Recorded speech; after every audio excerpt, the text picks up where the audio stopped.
ناظرین، آج کی ویڈیو میں ہم آپ کو بتائیں گے کہ زمانہ جاہلیت عورتیں کس طرح رہتی تھی اور آج کے دور میں عورتیں کس طرح رہتی ہیں۔ ویڈیو میں آگے بڑھنے سے پہلے آپ سے گزارش ہے کہ اگر آپ نیو ہیں تو چینل کو سبسکرائب کریں اور ویڈیو اچھی لگنے کی صورت میں لائک اور کمنٹ کریں۔ عورتیں حدود و قیود میں گری نظر آتی ہیں۔ شریعت مطہرہ نے ان پر ہر جگہ پہرہ لگا دیا ہے اور ان تمام خطرات کی حفاظت کی ہے جو ان کی ذات سے وابستہ ہیں۔ رات دن کے تجربات شاہدہ ہیں کہ عورتوں کی بے باکانہ چہل پہل مردوں کی جماعت میں ایک شور پیدا کر دیتی ہے۔ اس لیے اللہ تعالیٰ نے سورۃ الاحزاب میں ارشاد فرمایا، اپنے گھروں میں قرار پکڑو اور جاہلیت کے وقت میں دکھانے کا جو دستور تھا اس طرح دکھلاتی نہ پھرو۔ اس آیات کی شان نزول گو خاص ہے مگر حکم عام ہے۔ اس آیت میں رب العزت نے عورتوں کو ہدایت فرمائی ہے کہ وہ شرعی حدود کے اندر ہی رہیں، جاہلیت کی رسم ترک کر ڈالیں۔ جاہلیت میں یہ رسم تھی کہ عورتیں بن سور کر مردوں میں بے باک گھومتی تھی۔ زینت کی عجیب و غریب تدابیر عمل میں لائی جاتی تھی۔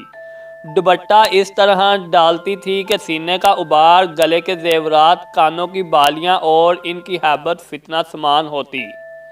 مرد اس ادا کو دیکھ کر مسحور ہو جاتے۔ پھر جاہلیت میں عورتیں مٹک مٹک کر چلتی تھی اور ان کا بانک پن اور ان کی ادائیں غضب ڈالتی تھی۔ اس لیے اسلام جب آیا تو اس نے اصلاح کی، عورتوں کو پہلے رسم و رواج سے روکا اور پاک زندگی کا سلیقہ بتایا۔ پہلی بات یہ ہے کہ عورتیں گھر ہی میں رہیں، اگر وہ ضرورت کے تحت نکلیں تو جاہلیت کی طرح بن سور کر نہ نکلیں۔ یہاں یہ بتانا ضروری ہے کہ اول اسلام میں پردہ کا حکم نازل نہیں ہوا بلکہ ہجرت کے بعد 5ویں سال میں حکم نازل ہوا۔ حضرت عمر فاروق اعظم رضی اللہ عنہ کو اس کی بڑی فکر تھی اور ان کی دلی خواہش تھی کہ پردے کا حکم نازل ہو۔ انہوں نے مختلف طور پر اپنی اس خواہش کا اظہار کیا۔ حضرت عمر بن خطاب رضی اللہ عنہ کی جن قلبی خواہشوں کو رب العزت نے شرف قبولیت بخشا، ان میں سے ایک حجاب کا مسئلہ بھی ہے۔